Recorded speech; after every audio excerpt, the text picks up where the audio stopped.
You know, a good reminder from Genesis chapter 1, verse 3 is God always pierces the darkness, always.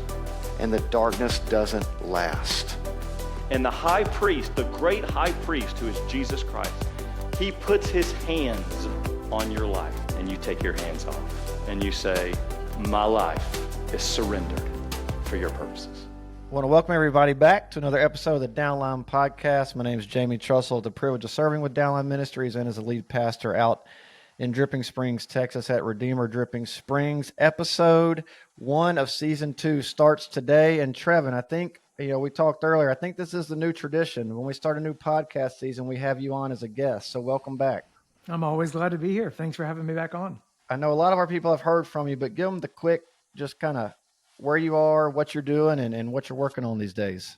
Yeah, I oversee the resources and marketing team at the North American Mission Board. So we do a lot of free resources for pastors, church planters, volunteers, and compassion ministry and whatnot. And then I wear a lot of other hats when it comes to writing and speaking in different places and trying to equip the church to meet this cultural moment well.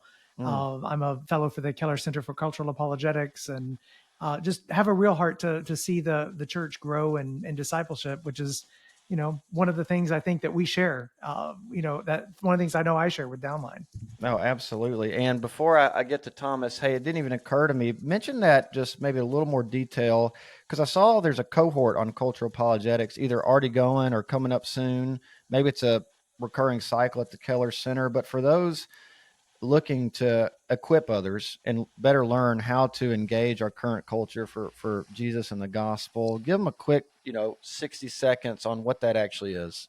Yeah. So every, there's a number of us fellows that get together. We always get together once a year, and we basically, and we also keep in communication, through a WhatsApp and a Slack channel all year long, just things that we're seeing, thinking about, hearing, reading, just kind of trying to iron sharpen iron. But one of the fun things we get to do publicly is different online courses. So there, it'll be a video course at some level, and then we get to, I'll be doing one of the ones that's coming out this fall, which basically is just an introduction to cultural apologetics, what it is, why it matters, what it looks like. I'm doing one of the sessions, but there's a number of my fellows that are doing, some other ones as well. And then, they'll have different courses throughout the year, maybe focusing on particular things. Yeah. I did one a couple of years ago on just contemporary challenges facing the church in the West, but just a really great way to connect with a bunch of other people. Usually there's anywhere from 100, 200 people on a Zoom call. Wow. You get some good content going, and then you get some good discussion taking place afterwards. That's great. Thanks for your work in there, and thanks for joining us again. Now, we're joined today, and we'll talk here in more detail why, by new voice to Downline community, Dr. Probably should have said that for you, Trevin, but Dr. Thomas West. And this is fun for me. We were talking before we came on. So Thomas led a small group at a church in Auburn where I was with my best man, a guy named Patrick Smalley, also volunteering in a youth group. So this is coming full circle. Thomas, I'm going to give you a little war eagle as we get started. War eagle, baby. Come on, man. And tell us, our audience, a little bit about you, your family, and kind of what you've been up to and where you're at now. Yeah, thanks, Jamie. It's great to see you again in this setting. Look forward to being around the Downline community more. Appreciate you. Appreciate this important ministry. Thank you, brother. Born and raised Montgomery, Alabama. Did go through Auburn for the university coursework and got up to Raleigh, North Carolina for master's and PhD studies at Southeastern Seminary. Was on staff at a church there doing college ministry, then discipleship ministry. Wrote my dissertation on the British missionary and theologian Leslie Newbigin. That led to a research trip overseas while studying in Birmingham and doing some work in London. The Lord dropped a dream, a vision in our hearts for moving over and planting a church.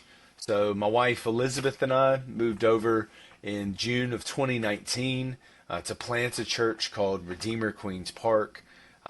Beautiful work, move of God there, right through the teeth of COVID and through much trial and difficulty. We got to see God do an amazing work. Drew together a church from the lost, the unreached in London, and just 5 short years, established a community under the leadership of 4 elders, 50 covenant members, others attending, evangelism and some community engagement. And it was such a special story. And if I'm a little bleary-eyed with you today, it's because I did get off the flight last night about 7:30 from London. So I am medicating with coffee today to recover, and glad to have gone to be able to see some of the friends from the Redeemer Corps team there, help out with some fundraising and partnership development in London. Preach for a friend, and good to be back in Nashville today. So currently looking after Nashville First Baptist Church as their senior pastor, and I've been in this post for about 14, 15 months now. Well, welcome back stateside. I feel like Nashville is quickly becoming like the evangelical Rome. It's like the vortex of every Christian leader gets drawn there. Trevin has some good stuff on how, where's the center of gravity in like North American evangelicalism? Is it shifting? Has it already shifted, and we're just to recognize it? Hey, before we get too deep in the serious stuff, maybe just a gentle recommendation for you, brother. Great starting each season with Trevin. I see how that's good for the brand. Also interviewing an Auburn guy. I mean, that could be, a way of organizing it as well. Just food for thought. We'll leave it there. Well, I feel like you've got to be the only Auburn grad to ever plant a church overseas, right? I mean, is this uncharted territory? Yeah, a little bit, maybe. A little bit, yeah. They definitely didn't see it coming. We'll give them that. We did get our undergraduate training in it, I promise you that. Yeah, that's it. Okay. So, hey, part of what we want to do in this podcast, exists to help others walk faithfully with Jesus while pouring their lives into others. Really excited today because y'all have come up with, you and Trevin together, Thomas, a new resource that I think aligns directly with that. This equipping component of establishing people in their faith, kind of a counter narrative to other cultural narratives that are out there. And what I love about it is it's reproducible. You can take this and teach it, and it can be retaught and retaught and retaught. But Trevin, just to start with you, as we talk about the Gospel Way Catechism, as this new work that you and Thomas worked on together, I was intrigued because you kind of take a counter-catechism angle at first. I've done, Shannon and I do with the kids, we kind of take the Westminster and we tweak it so they can say it and memorize it. But realizing that a counter-catechism was a little bit of a new even term for me, that every catechism kind of rises as a way to speak against and reshape something that's already out there. Can you spend a few minutes and talk to us about the need for something like this and that particular term in general? Yeah, the idea for this was birthed really from a talk that I remember at a Gospel Coalition colloquium meeting that Tim Keller gave, where he talked about the need for counter-catechesis, and then basically said all catechesis is counter-catechesis, rightly understood. And what he meant by that was even the catechisms that you're talking about, the classic ones that we go back to again and again that are just so rich and so well put together, they were seeking to counter the prevailing philosophies and ideologies and understandings of the time. So you look at the classic Protestant catechisms, they're obviously, they're harping on Protestant distinctives over against the Roman Catholic milieu of the era. And so good catechesis is always saying what the Bible says, but it's also pressing back against what the world happens to be saying at the time. And so we wanted to work on a project where we said, well, hey, what are the main ideologies and philosophies and the worldviews and everything swirling around us right now, that if we're going to present basic biblical truth, but we want to have a little bit of an edge to it where we want to push back, almost like to take, you have heard it said in the world, but Jesus says, the Bible says, and to give that better, fuller, richer, truer understanding of what we see in the scriptures. So that's really the element of this. It's not that we're trying to replace any of the classic catechisms. In fact, we were inspired by them a lot. We went back and looked at those catechisms a lot to glean inspiration and to, even some word choices here and there will be a nod back to the greats. We really want to complement both ways, compliment them because they're great, but complement them as well, like coming alongside and really being a resource that will give a modern twist to those classic catechisms. Well, I think it's well timed, and I felt privileged with my advanced reader's copy. So if anything I say or quote has changed a little bit in the editorial process, don't hold me responsible for it. But Thomas, y'all write in the introduction, just to go off what Trevin's saying, counter-catechesis is a way of presenting truth as opposed to the dominant beliefs of a society. What, as y'all kind of collaborate and thought through this, what were some of the dominant, because there's plenty of, right, orthodox, historic theology in here that would translate anytime, anywhere.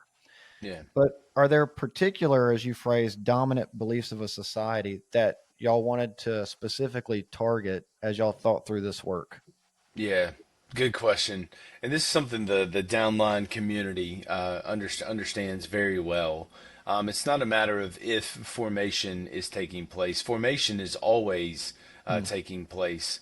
We're trying to help draw attention to the ways that we are all being intentionally formed by the world around us, and to very graciously push back against it. So people are being catechized daily in our digital world by advertising, by social media, entertainment, education systems, and the superstructure is self-expressive individualism, given to us by Robert Bellah. Charles Taylor is really helpful in understanding the sources of this modern self, and it shows up in all of these very popular cultural narratives that all do find their flow from that great river of the self-expressive individual. So you hear this, that sounds abstract until you realize, no, you hear this all the time. It's in the story of you do you, live your truth. Happiness is self-expression. Freedom means there's no constraints on my life. These, you could call them cultural narratives. You could call them slogans. They're constantly coming at us. It's the story of being an American living in Western culture, and it pushes into Western Europe as well. So when we're talking counter-catechism, we're saying we want to take these narratives that are so common, so popular, around the dinner table with moms and dads and kids, in youth groups, in whole church discipleship settings, and we want to get after it a little bit. And just to double down on what Trevor's saying, the church has always done this. So Heidelberg Catechism, it pushed back against cold, detached religion with warm gospel comfort, right? Westminster was countering. Westminster answered the theological confusion of its age with clarity and conviction. Luther's smaller catechism, it was a smaller counter-catechism in that it equipped pastors and parents to combat the widespread biblical illiteracy of his time. So what we're doing here, we're not just teaching the truth in abstraction. We're holding up something that's common, and we're illustrating the truth in light of it. No, that's great and well said. And you mentioned something, and Trevin, just to ask you, because I starred a few of the questions that I thought could be particularly helpful, just as an introduction and example to folks about the kind of work that y'all did. Again, we are, just get this on the camera, the Gospel Way, Thomas West, Trevin Wax. I would highly encourage you picking up a copy of this. But Thomas, you mentioned freedom. Trevin, question 15. What is freedom? Especially if you are, let's call us the old guys, 40 and up, and you're discipling someone, mentoring, pouring your life into someone, I don't know, let's call it 30 and below. This idea of freedom really is a big one. And the question of how does the Bible speak about freedom and how the Bible's picture actually sets you more free. Talk about that question specifically. Question 15, Gospel Way Catechism, what is freedom? This is one of the ones you're not going to find in the classic catechisms, because it's not one that necessarily was, there was a widespread agreement culturally on what freedom is and why it matters and what it looks like. So you don't find it, what is freedom kind of a question. So it's I'm glad you pointed this one out, because, I'm actually preaching on this next week at a preaching conference, and I was looking at, John 8, and when Jesus talks about if the Son sets you free, Sets you you will be free, free yeah. indeed. And what kind of freedom is he actually talking about there? But let me just read the question and answer and then comment on it a minute. The question is, what is freedom? The answer is, true freedom is submission to God. Freedom is not casting off all restraints and pursuing whatever we want. It is embracing the right restraints and aligning our wants with God's will so we can pursue what is true and good and beautiful. So you notice right away that this is there's a not this, but that answer Sure. in the catechism. And that's one of the things that we tried to do throughout in the questions and answers. But this is a big one. I was talking to my son. He's just turned 21, and we were talking about him and a lot of his friends who are in college and whatnot. And I was asking him about this particular issue. Hey, And by he the was way, like, Trevin, "Man." sorry to interrupt you. Thomas, how does he have a 21-year-old and he looks 10 years younger than both of us? Listen, I hate for a couple Auburn guys to gang up on him, but he The is the man is ageless one when it comes unbelievable. to intellectuals in evangelicalism today, specifically in Southern Baptist. Everybody's so confused. I got people asking me if he's 27 or 28. It's wild, to be honest with you. And Keep brilliant. going, I Trevor. may or may not be in possession of the ring of power. There, see, now on the Downline podcast, folks, the truth is out here. Yeah. All We're right, getting you're to it. talking to your 21-year-old son, and where's the discussion go? Who's engaged to be married, by the way, and is getting married next year. So Oh, my talk word. about Me. definitely Well, another congrats. season of life. No, but I was asking him about this one in particular, and he was like, "Man," he goes, "This hits right where it's at for college students because there's everything the world is telling you is that some kind of submitting to some kind of authority outside yourself is a hindrance on your freedom." Yep. Yeah. And whereas what Jesus says, I mean, very clearly, John 8, is that the freedom that he offers is a freedom through following. It's a freedom through following his way. And the reason why it's actually freeing to follow his way is because we were designed for that way. Like, this is what it means to be part of the family of God, to follow in his way, to follow the right restraints rather than thinking that freedom is casting off all restraints. So this is just one example. We hit on a lot of other ones: secularism, materialism, naturalism, all kinds of, even transhumanism, like some of the ideas that we can, we're going to be able to become immortal ourselves and unite with machines or whatnot, all the way into the gender ideologies that are out there today. I mean, all of these are things we've got to address, and we got to say, absolutely. hey, the Bible says something different. Well, to your point, Thomas, earlier, these are already being addressed by someone in people's lives that we love. Let me ask you a follow-up, Thomas. Same question, but phrased differently. What is bondage? Yeah. Right? If freedom is actually following, how would we then biblically say, what is bondage? Because my suspicion is bondage sounds a lot like what culture says is freeing. Yeah. Yeah. Yeah, I see where you're going with that. Yeah, bondage, the condition of being enslaved to self, to sin, to the world, arguably, but to false stories, cut off from the freedom and joy of life in God. Further into Trevin's point as well, when we see the Exodus, it wasn't a God saying, "I'm going to just set you free and you can do whatever you want." No, I'm going to set you free from this. To me, I think of Jesus in Matthew 11. He talks about freedom as a yoke of kindness that he wants. But it is a yoke. We will all be yoked to something. We all have a story that we're caught up in. But to answer it directly is John 8:34. Everyone who sins is a slave to sin. Romans 6 is right there. You're slaves to the one you obey. Galatians 5, it's for freedom that Christ set us free, to not again submit to a yoke. There it is, a yoke of slavery. So we say popularly, I think the bondage, it shows up in hustle culture, a yoke of performance. It shows up in identity, a yoke of approval, in expressive individualism, specifically in our desires, false identities, shame or wounds from the past.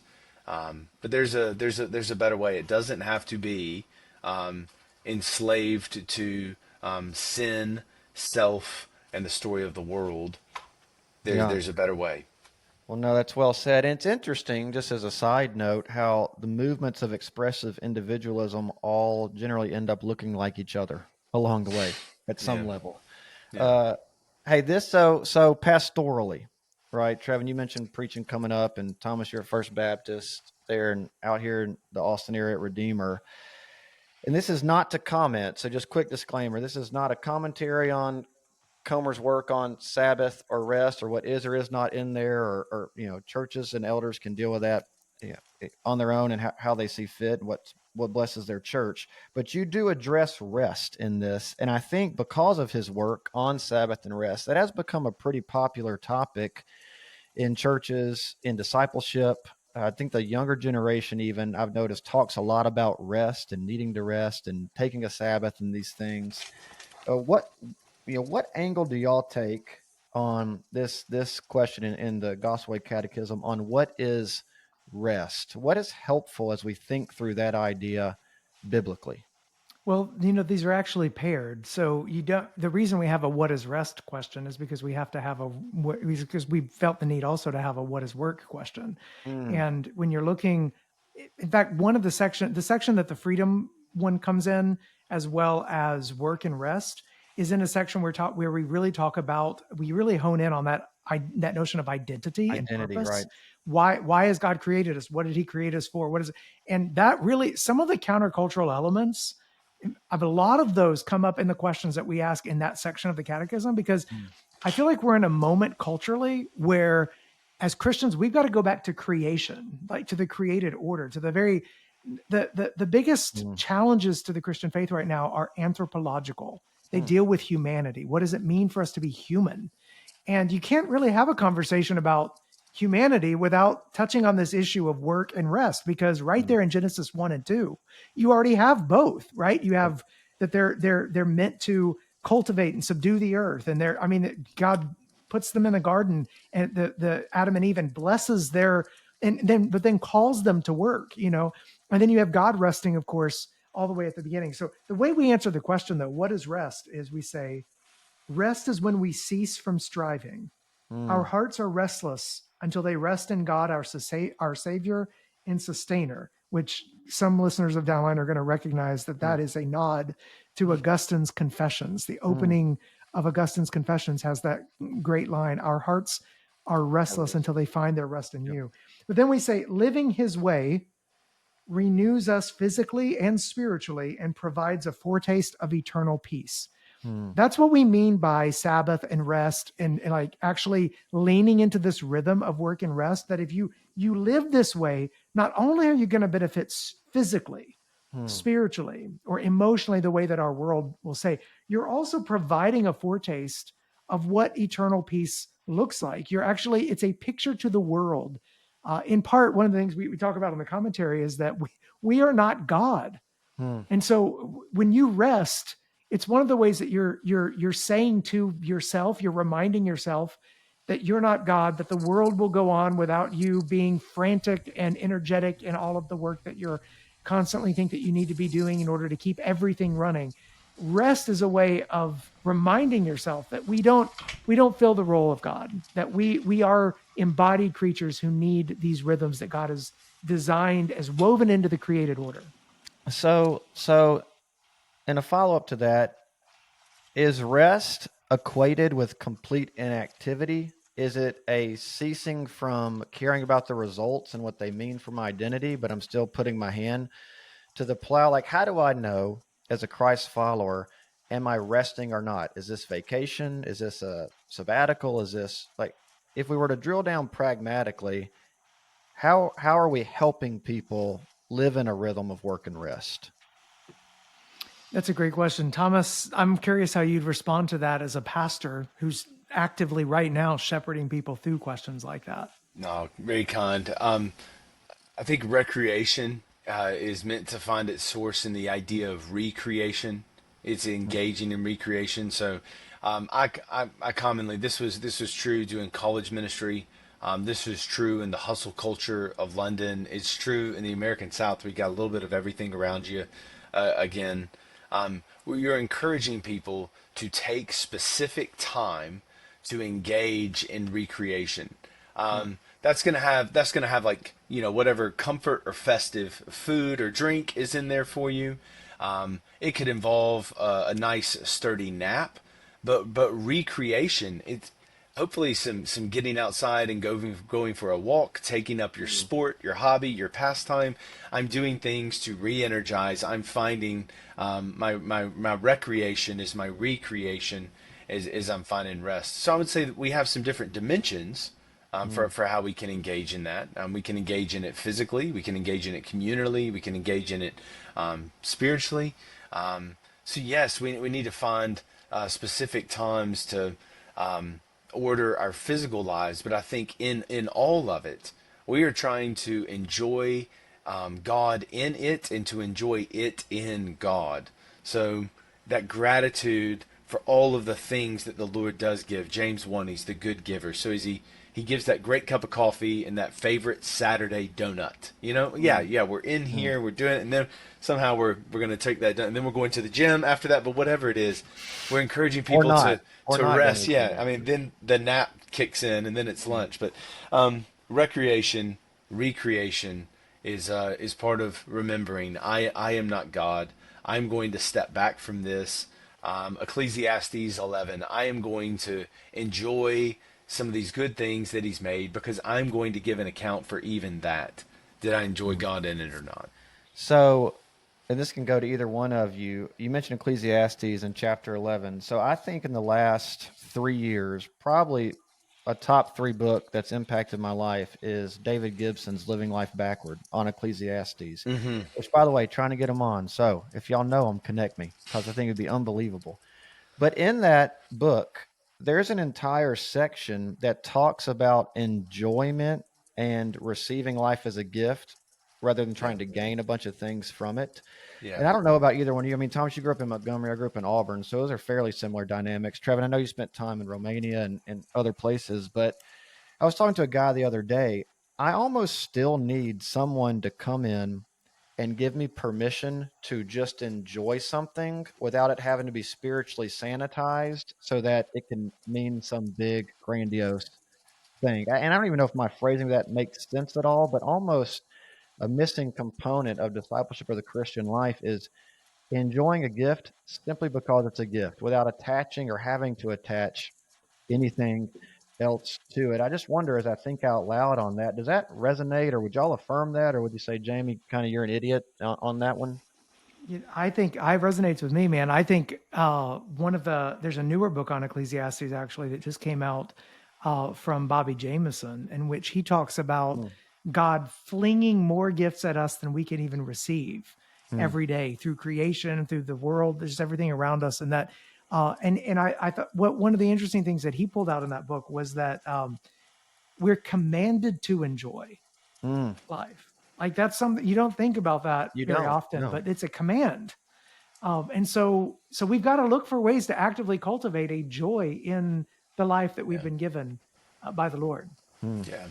I think it's fantastic. It's wild we're talking about this because I mentioned Ecclesiastes 11 with specific reference to Gibson and where he was.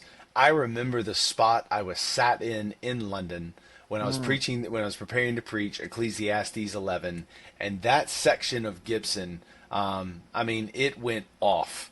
And I remember being drawn across to Deuteronomy 28:47, where God's having to tell his people, look, so judgment is coming, right? Curses are coming. And immediately, every follower, every worshiper of Yahweh, our radar pops up. Why do you get cursed? Like, here it is. Because you did not serve the Lord your God with joy and gladness of heart out of the abundance of all things. And you're thinking to yourself, like, since when does a lack of joy for abundance become the pivot point of reality for our God? But it's precisely what's being talked about. You are supposed to be a light to the nations. There is supposed to be something about your very countenance, both outwardly and inwardly, that's just saying, I have the best deal in the world. And when there is a grumpiness instead of gratitude on you, God says, I take that as a first-class offense, judgment. Well, look, I want people to buy this resource and use it in discipleship. So I'm not going to go question by question because then it'll ruin it for everybody. But Trevin, you mentioned, all right, it's the last specific one I asked y'all about, kind of maybe main challenge right now is anthropological. This actually came up in a conversation the other day with a guy out here in the Austin area. And it wasn't about mechanisms of creation. It wasn't about how old is the earth and anything related around that in Genesis, but it was the why question, right? Right. God's self-sufficient. He needs nothing. He lacks for nothing. So why does he create anything anyways? And I thought it was great that y'all took this on as far as why did God create the world in that creation identity section. So let's unpack that one and then we'll call it a day. But why does God create anything? Yeah, so this is one. It's the beginning question of a series of questions that have to deal with humanity and our purpose, right? So why does God create mankind? Why did why did He create us? Who are we in light of how He's created us? What is we've got the what is sexuality question because we got to answer the male and female question today in particular. Yep. But the one that kicks that off, why did God create the world? The answer we put is God created everything by His word, not because He was lonely, but out of the free overflow of divine love so that all creation would enjoy His glory. The reason why that question matters is because we weren't made by a stingy God, all right, by a God who is creating because there's some lack in Him. We are made in the image of a God of total abundance, who is self-giving love in and of Himself, and wants to share that self-giving love and have creation enjoy doing what it's made for, which is to give Him glory. So that's what so basically we want to answer that question in a way that really reveals the godness of God in the answer, so that you really are struck by God's self-sufficiency and His and the overflow, the abundance of who He is and what it means for us to be created in His image. And in that, and Thomas, I'd love you to elaborate on anything you'd like to add, but in that communicates desire, doesn't it? God actually desired to be with us and to share Himself with us, not because He needed anything, but because He knew that we would need all of Him. It's good. Really good. Exactly. And if that's who God is, what does it mean to be made in His image and in His likeness? How do we reflect that out into the world? You can see how the rest of that part 2 section, which is all about creation and identity, it's a bit of a catechetical exposition of Genesis 1 and 2. Like, we've established here's who God is, and now let's really go to work on it. I remember being specifically surprised by how much attention we gave to unpacking Genesis 1:26 and 28 across 4 or 5 different questions and answers here in the Catechism. So if that's who God is, how can we demonstrate that through our lives, and specifically in the categories that we put up here? How does that show up in our sexuality, our responsibility, our work, our rest, and our freedom? Outside of all of this, which again, can't recommend this enough as a discipleship resource, this is a personal question, kind of out of curiosity. How did y'all end up working on this together? And how does that work? I mean, Trevin, are you writing something and saying, Thomas, what do you think? Or y'all going, you take 25, I'll take 25, how does living in different places how does all this come together? We talked about this years and years ago, actually, about doing something like this. And eventually we're like, let's pull the trigger and let's actually start ideating this. We have kind of a fun origin story for it, is that I was doing I was a scholar in residence at the Kilns, which is where C.S. Lewis lived for more than 30 years out there outside of Oxford. And I was there for a couple of weeks, and Thomas took the train from London into Oxford, and the two of us we sat and paced and talked in the common room there at the Kilns for pretty much gave a full day to just sort of brainstorming what would the 50 questions and answers, or what would the 50 questions be anyway. We kind of mapped out the whole thing. We kept tweaking it after that. So it was really, we felt like that was a good place to really start the project, because, we're in the home of a great apologist who definitely knew how to respond to some of the issues facing his cultural moment. But then after that, we spent a whole year actually working through saying, okay, let's do one a week for the church, just for Thomas's church there in London, with some other church leaders that we knew. And we would go back and forth on email every single week, getting it ready for the, trying to really honing the question and answer, and then writing a little bit of commentary, some discussion questions. And we basically wordsmith that stuff. We went back and forth, a couple times a week. And then we put it out there for the church, and then we received feedback so that we knew, okay, where does this need to be strengthened? How does this need to be sharpened? And then, the next year was really, we redid the whole thing again, as we worked on the draft that we were going to send into the publisher. And then it goes through another phase with the publisher, because you get responses back from that. So it's really been honed in the fire of ministry for over the last, 5 years or so. We really got going with it in 2022, and now here it is in 2025 coming out. So really 3 years, but we've been talking about it even for longer than that. Well, yeah. Well, I'm so thankful y'all took that time. Thomas, was there anything, was there like question 51 that was gut wrenching to cut out of it all? Or did you feel like, no, we pretty much got it with 50? We did have to, like any decent writers, we did have to kill a few darlings along the way. Wrote some good sentences, had some good sections, but we there was some revamping. The wrestle was specifically in the section on creation and identity, with the anthropological questions being so crucially important for our cultural moment. We wanted to get across proper authority, this issue of dominion, but how do you get it? Do we have a whole question and answer on the issue of authority, and how it shows up is actually in the question and answer of responsibility. A few had to go, but very pleased with how it all came together. And man, just a brief aside, I love the collaborative nature. I specifically enjoyed like working with Trevin here. But it was just great to get to reflect on God, like with another friend, for a season. And man, that's just something I would just commend. What we're aiming for here, this is really answering Tim Keller's call for a new counter-catechesis. But one of the things Tim Keller was asking for in How to Reach the West Again, isn't just one new book. So it's not like, okay, that's satisfied now. We can no. Here's a next step. And what we would love to see is a proliferation of catechesis again.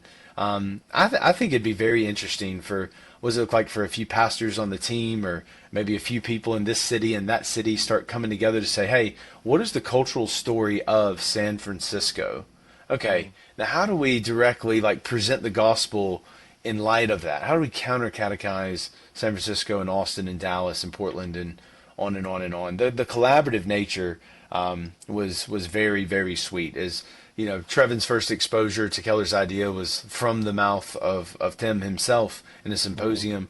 Mine was riding the Victoria line train south, passing through Pimlico Station, and read this specific line, and knew of each other from our doctoral work, and just had the vision for, and we should both of us wanted to do it, and I'm so glad that God let us work on it together. Well, me too. And I think the Downline community is going to love it, and it'll be a tool that they use for years to come. Guys, thanks again. It's always great to have two real doctors on the podcast. I'm a fake one. Us D-men guys, we're like the stepchildren of doctoral programs along the way. No, don't say that. Don't say that. No. Hey. No. That Auburn diploma hanging on the wall is the most important one. Let's be honest, boy. You know what I'm saying? That one my kids never look at, but this picture right here of Bo Jackson over the top against Bama garners all their gaze and affection. That's right. That's right. It's loveliest village in the plains right back here in my office as well. So we're sorted out, you got sucked into that, man. No, that's all right. Oh, I did want to mention we have a kids version of this coming out next year. Oh, yeah. So it's a simplified version for kids that's coming out. It'll be really well illustrated. Awesome. Thomas and I had a fun time translating this down, simplifying it for kids. So we'll see. We hope that'll be a really good resource for churches and for parents in particular who want to raise kids that are going to stand out in the world in a good way, stand out and stand strong. So is that later this 2025 or that'll be 2026? That'll be 2026. So okay. this year we've got the the catechism itself in a workbook for adults and students, and really any young people would be able to get into it. Sure. But we do have one that's really zoned in for that 8 to 12-year-old that'll come out next year. Oh, as a dad of 4, that really excites me. So thanks again, guys, for your work, and hopefully we'll talk again soon. Thanks so much, Jamie. Thanks, Jamie. War Eagle. War Eagle, baby. I want to thank everyone for listening to this episode of the Downline podcast. Please subscribe and go down and rate us and give us 5 stars. Help us get this content out to as many people as possible, as we hope to continue to equip men and women to join the Great Commission as we make disciples for a lifestyle as a lifetime.